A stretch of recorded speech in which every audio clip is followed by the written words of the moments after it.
Bonjour et bienvenue. Une première vidéo avait retracé le lore de Lorcana jusqu'à la défaite d'Ursula. Mais de nouveaux détails et de nouvelles histoires sont apparus. Nous allons vous les raconter. Venturo, Shanzei et Martin, les trois Illumineurs, ont précédemment fait face à l'inondation de l'encre chaotique qui frappa le Grand Illuminarium, et vont devoir se confronter aux premières activités maléfiques d'Ursula qui commença à envoûter des Glimmers.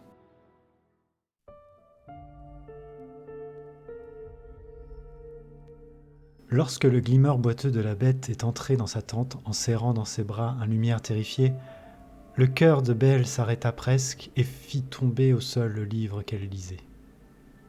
Un filament d'algues violettes dont émanait une inquiétante fumée noire s'était accroché à la jambe de la bête. Par amour pour elle, Belle se mit en route vers les terres d'encre à la recherche d'un remède. Sa quête l'avait conduite à travers des camps, à franchir des murs et à contourner des criques. Mais son regard ne faisait que glisser sur tous les objets qui croisaient sa route. Elle se retrouvait à présent devant l'entrée d'une grotte inquiétante. Belle hésita à y pénétrer, mais le scintillement d'une lumière améthyste qui s'y trouvait l'interpellait. C'était l'unique moyen d'aider celui qu'elle aimait. Belle jeta un œil autour d'un rocher escarpé et l'aperçut. Une rose brillante en suspension dans une élégante sphère transparente flottant au-dessus d'une mare d'encre magique. Bien sûr!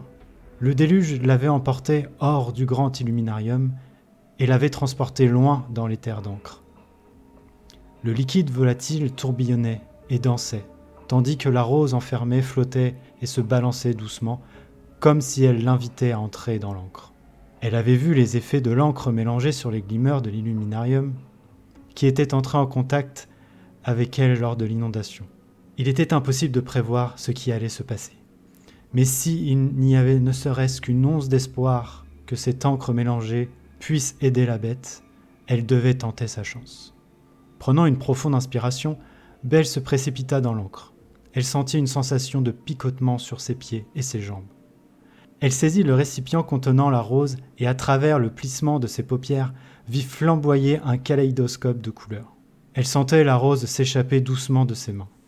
Lorsqu'elle ouvrit enfin les yeux, elle vit l'encre mélangée tourbillonner à ses pieds, une cape à capuchon d'un bleu foncé l'enveloppait à présent. La sphère protectrice s'était transformée en une lanterne à la poignée dorée qu'elle saisit. La lanterne rose devint soudainement plus lumineuse, et, dans un sursaut, elle comprit ce qu'elle devait faire.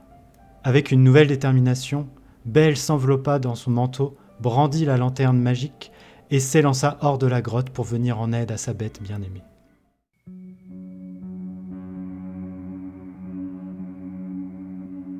Le frisson de l'exploration. Voilà ce que Minnie préférait dans la plongée.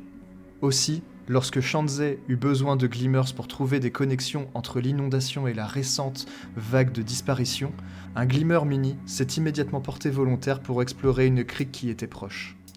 Cette anse était petite, inexplorée et regorgée d'une végétation dense.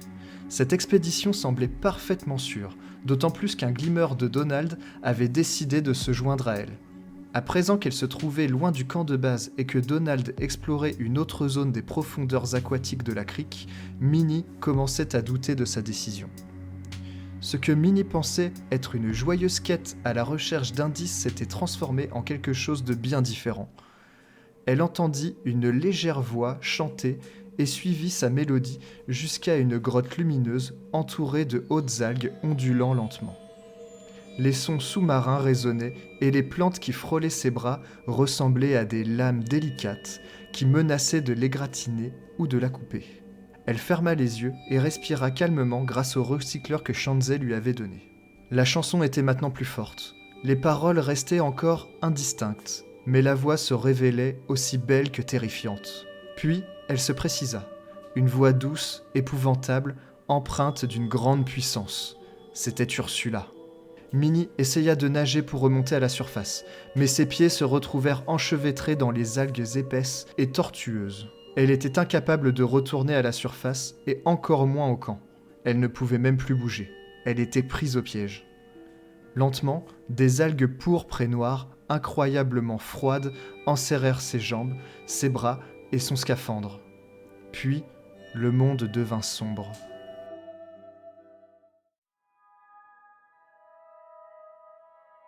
Shanzé leva les yeux pour ajuster les fermetures de sa tente, resserrant un nœud pour la 6e fois. Martin demanda à Shanzé comment elle allait, la voyant refaire sans cesse ce nœud qui était en soi capable de retenir l'oiseau de fer, rendant impossible cette tente de s'envoler où que ce soit. Shanzé n'arrive pas à se débarrasser du sentiment que quelque chose ne va pas, que quelque chose de grave est sur le point d'arriver. Puis elle se demanda où était bien passée Minnie, et elle demanda à Martin s'il l'avait vue. Elle était partie explorer la crique. Martin haussa les épaules, indiquant qu'il ne l'avait pas vue. Il partit ensuite en direction de Venturo pour lui poser aussi la question. Martin traversa le camp pour se rendre à la tente de Venturo, laissant Shanzé seule dans ses pensées. « Tout cela est stupide, » se dit-elle dans un reproche. « Tout va bien. » Alors qu'elle retournait à sa tente, Shanzé entendit le vacarme d'un fracas provenant de la salle de ravitaillement, suivi d'un « Sacrebleu !» Elle s'y précipita pour jeter un coup d'œil dans une pièce éclairée à la bougie. Elle fut prise par une odeur âcre d'algues et de poissons pourris. Là, un glimmer de lumière tremblait sur une table, à côté de laquelle se tenait une silhouette aux yeux pâles et luisants, couverte d'algues roses. Devant Shanzé se tenait Minnie, enfin, du moins ce qu'elle pensait être Minnie. Shanzé, dans un moment d'hésitation, lui demanda si c'était bien elle. Un rire.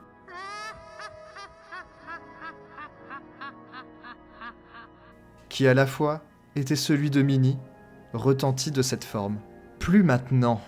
lui répondit la silhouette. En un instant, Minnie attrapa le glimmer de lumière, le fourra dans un sac de plongée imperméable et s'écria « Hors de mon chemin !»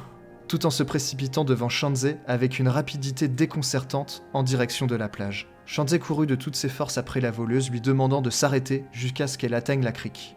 Minnie plongea dans l'eau avant de disparaître. Martin arriva en courant, suivi de Venturo et d'un glimmer de Mickey. Ils demandèrent ce qu'était cette chose. « Je crois que c'était Minnie, » dit Shanzé. Elle s'est enfuie avec lumière. Elle décrivit rapidement la silhouette qui se tenait dans la tente. Couverte d'épouvantables algues, empestant l'océan et dont les yeux brillaient d'une lumière artificielle. C'était comme si Minnie était possédée, comme si quelque chose dans l'océan avait enchevêtré son corps et son esprit d'une manière ou d'une autre. Venturo remarqua que ces algues étaient de la même teinte rose que celles qui se trouvaient dans la pièce où tout le grabuge avait commencé. Les illumineurs partagèrent un regard complice. « Ursula !» lança Martin. « Mais qu'est-ce qu'elle peut bien vouloir à un chandelier qui chante ? Et qu'a-t-elle fait à Minnie ?» Mickey était inquiet et regarda son reflet dans l'eau en espérant trouver des réponses sur comment sauver Minnie. Venturo arriva et posa la main sur l'épaule de Mickey, lui indiquant qu'ils feront tout pour l'aider, que Mickey peut l'aider et la sauver. « Tous pour un et un pour tous », répondit Mickey. Shanzé fit craquer ses articulations et ajouta « Retrouvons nos amis ». Les illumineurs poursuivirent le glimmer de Minnie jusqu'à une petite mer de sargasses située à quelques kilomètres de l'îlot. Louisa Madrigal aperçut la première le glimmer de Minnie sans le sac qui devait contenir lumière et l'indiqua à ses amis. Ils regardèrent tous dans l'eau et virent que la jambe de Minnie semblait coincée dans un récif corallien. Elle a dû lâcher lumière quelque part ou le remettre à quelqu'un d'autre. Si seulement il était possible de raisonner Minnie, la vraie Minnie, et lui demander ce qu'il se passe. Venturo décida de tenter de la libérer. Il s'équipa de son recycleur et emprunta le fourreau rigide de Mickey avant de plonger dans la brume saumâtre. Mais plus Venturo s'approchait, plus Minnie se débattait et remuait sa jambe coincée. Venturo décida de rebrousser chemin et de refaire surface, se disant qu'il lui faisait plus de mal que de bien. Pluto se mit à aboyer et Mickey lui tapota la tête en lui demandant de se calmer. Puis il se tourna vers Shanzé, lui demandant si elle pouvait pouvoir convaincre Minnie de l'écouter. « Peut-être, mais je vais avoir besoin de ton aide, » répondit Shanzé. Après avoir ajusté leur propre recycleur, les deux plongeurs s'enfoncèrent dans les eaux périlleuses. Minnie essayait toujours de dégager sa jambe du corail, mais ses mouvements étaient plus lents qu'avant. Elle s'épuisait. Shanzé et Mickey s'approchèrent d'elle. « Tu es Minnie, » dit Shanzé à travers le recycleur. « Ça va aller, il n'y a rien à craindre. Tu es forte et courageuse. » Espérant que sa voix déformée parviendrait jusqu'à son amie, puis elle fit un signe de tête à Mickey. « Tu aimes aider, tu es gentille, tu es la meilleure d'entre nous, ajouta Mickey. À ce moment précis, la pâle lueur dans les yeux de Minnie vacilla et se figea sur place. Elle ouvrit la bouche pour parler, mais avant qu'elle n'eût le temps de s'exprimer, une voix imposante et terrible résonna dans l'eau. Où était-ce dans l'esprit de Shanzé ? « Ah ah, malin, c'est très malin, mais pas autant que tu le penses, Illumineuse. Je reprends ce qui m'appartient. Ton petit jeu s'arrête ici. » Dans un dernier soubresaut, la jambe de Minnie se libéra et elle disparut rapidement dans l'obscurité sous-marine, loin de la main tendue de Mickey. Lorsque Shanzé et Mickey remontèrent sur leur embarcation, l'Illumineuse adressa un grand sourire à ses compagnons. Elle leur annonça qu'un point faible venait d'être découvert. Puis, les Illumineurs, accompagnés de leurs Glimmers les plus fidèles, se dirigèrent vers le repère d'Ursula. Shanzé sursauta lorsqu'elle l'aperçut enfin. Au loin, la forteresse d'Ursula se profilait comme une décoration d'aquarium sinistre, un cauchemar de coraux tordus et de coquillages brisés. Shanzé savait que la sorcière des mers serait encore plus puissante ici. Mais ils avaient découvert un secret. En atteignant la véritable personnalité d'un Glimmer, ils pouvaient perturber le contrôle d'Ursula, du moins temporairement. Lorsque les deux Illumineurs retournèrent en direction du Glimmer Mickey, une vague scélérate bien trop précise pour être naturelle déferla sur le pont de leur navire. Au fur et à mesure que l'eau se retirait, la silhouette d'un capitaine Crochet enveloppé d'algues se dessinait. Shanzé vit Martin frémir, mais lui assura qu'il pouvait s'occuper de ce capitaine Crochet et qu'il fallait lui faire confiance. Crochet s'adressa en hurlant aux Illumineurs. « Madame vous demande de vous retirer de ces eaux et de trouver un autre port d'escale. »« Hors de question, » répondit Shanzé. « Et vous, ne seriez-vous pas le capitaine Crochet ?» Le Glimmer s'inclina et répondit « En chair et en os. » Shanzé lui demanda pourquoi le grand capitaine Crochet reçoit-il des ordres de quelqu'un d'autre. Crochet réfuta avec hésitation, lui indiquant que c'était absurde. « Pourtant, c'est bien ce que vous faites, » l'interrompit Shanzé, poursuivant sa provocation. « Car si vous êtes ici sur les ordres d'Ursula pour nous intimider, cela signifie que quelqu'un commande le grand capitaine Crochet. » Plus aucun mot ne sortait de la bouche de Crochet. Shanzé remarqua la lumière pâle dans les yeux de Crochet qui commençaient à vaciller. « Que dirait Peter Pan s'il te voyait recevoir des ordres » ajouta Martin en reprenant la main. Crochet resta bouche bée et il ne bougeait plus d'un poil. Après plusieurs secondes interminables, Martin agita prudemment une main devant le visage de Crochet, qui ne réagit pas. Ils avaient réussi. À ce moment-là, les yeux de Crochet s'animèrent et l'instant d'après, il se jeta à l'eau et nagea rapidement, bien plus vite que n'importe quel crocodile, et fut bientôt hors de vue. Shanzé expira longuement avant de se tourner vers Mickey pour lui prendre la main, en lui promettant qu'il retrouverait Minnie et qu'ils enfermeraient Ursula dans un aquarium si petit qu'elle passerait les 100 prochaines années à regarder ses propres tentacules. L'histoire ne détaille pas exactement comment la bataille fit rage. Mais une chose est sûre, les Illumineurs avaient trouvé le point faible des Glimmers hypnotisés par Ursula et ils en sont venus à bout. Cette dernière histoire relate une découverte juste après la défaite d'Ursula. Un grain de poussière violette flottait dans l'air et se déposa sur le chapeau du mousquetaire. Le Glimmer Mickey Mouse la balaya distraitement, tandis qu'il examinait le champ de bataille. Ses compagnons Glimmers et Illumineurs étaient présents à ses côtés alors qu'ils exploraient ensemble les décombres du repère abandonné d'Ursula. Venturo et Martin trouvèrent quelque chose de brillant dans les décombres. Shanzé et Ariel ne tardèrent pas à rejoindre Venturo. Le groupe fixa en silence l'objet partiellement enfoui dans la boue. C'était une couronne, ou plutôt une partie de couronne d'Hexasaur. Les 3 branches restantes qui rayonnaient du sommet de la couronne étaient chacune ornées d'une améthyste, tandis qu'une gemme beaucoup plus grosse siégeait en son centre. Avant que quiconque n'ait eu le temps de dire quoi que ce soit, Ariel tendit le bras et tira sur le fragment de la couronne pour la dégager. La boue produisit un léger clapotis lorsque l'objet se libéra enfin. La pierre précieuse massive au centre de la couronne brilla brièvement lorsqu'Ariel la porta à hauteur de ses yeux. Mickey sursauta et le reste du groupe fit un pas spontané en arrière. Mais la gemme s'éteignit rapidement alors qu'un faible tourbillon magique d'un noir d'encre émana de la couronne. La couronne est brisée, mais il est probable que d'autres morceaux soient perdus, quelque part remplis d'énergie. Le risque est trop grand.